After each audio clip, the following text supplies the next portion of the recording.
arts in the name. We are so pleased that you're all here tonight, actually all of you. We really are overwhelmed with the response because for whatever reason you felt like you needed to be here tonight. And that really means a lot to us and also a lot to people who have been working on issues in the DRC and human rights for years and years. So together with Leslie Thomas, the director of Artworks Projects, we're the co-directors of the Congo Women Project. And we're so pleased to have this be a kind of pre-gallery launch. Our official opening will be at the United Nations in September 2009, where it will be up for much longer than one night and probably about 5 or 6 weeks or 2 months, 8 weeks. Seems like a long time. Another installation of the exhibition will be traveling across the country, and that exhibition will travel to universities, colleges, civic and community centers over the next 2 years. This exhibition will open at the UN and then travel internationally with the UN. The institute that I work at investigates the intersections and relationships between gender, culture, community, and creativity through the arts and media. And Artworks Projects focuses on using design and art to address issues of human rights. So you can see that this is a natural partnership between us, and we really share the same vision, motivation, and commitment to human rights and arts as a part of that social change. So we've been asked in many different ways, why use the arts within constellation of advocacy, relief, delivery, long-term development work? And why use the arts to engage individuals and far-reaching groups to focus on the brutal epidemic of rape and sexual aggression currently being used as a tool of war against women in the DRC? And I must say here, historically, it has been used as a tool to break down communities and social communities. Why use the arts to name this crime against humanity? And arts historically have been at the center of social change. And what this exhibition asks first is that we see women fully and that we stand in solidarity with them.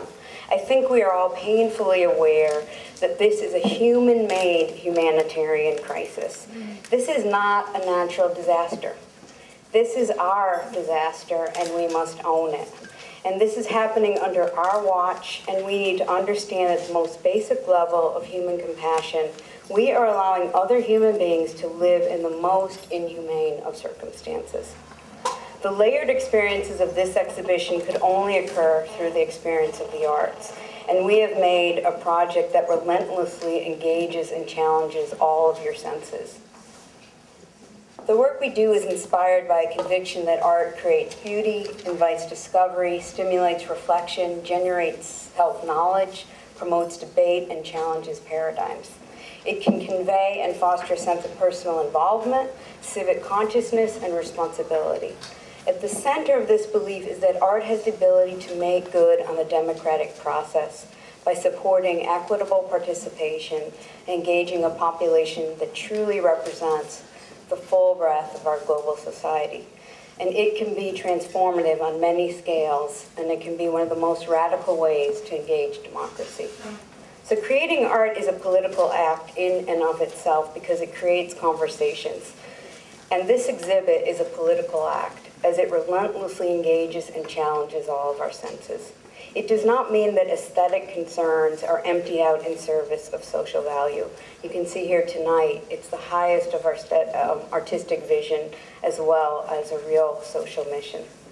Art can promote our own agency, and I think most of you here believe that art can have real consequences.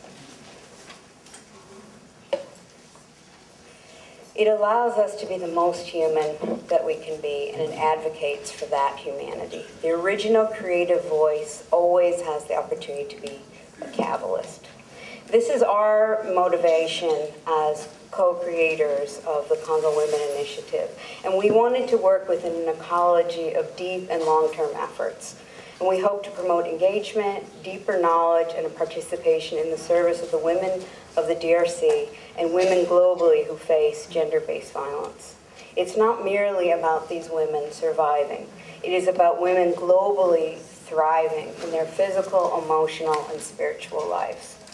So tonight we are joined by extraordinary people who enlist their talents, resources, life experiences, and passions in the service of change and shifting conversations. Before I introduce my co-director, Leslie Thomas, I'd like to just thank a few people, and we'll be thanking people throughout the evening, but one doesn't get involved in work like this without relying on the generosity of friends and lots of strangers too. So I'd like to begin by thanking Jane and Jim Cohan. I don't know, there she is. And, you know, as you heard, we've been friends for a long time, and they have really used their resources and talents in commitment to social change and the arts, as is obvious. And so it's no mistake that we would do this launch here. I'd also like to thank UNFPA and especially Christian Del Sol for their wonderful partnership and commitment to this work.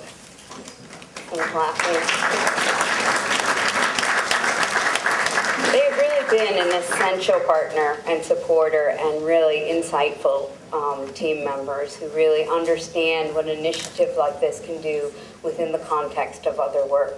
I'd also like to thank Humanity United for their significant support and vision. And then I'd like to introduce Leslie Thomas.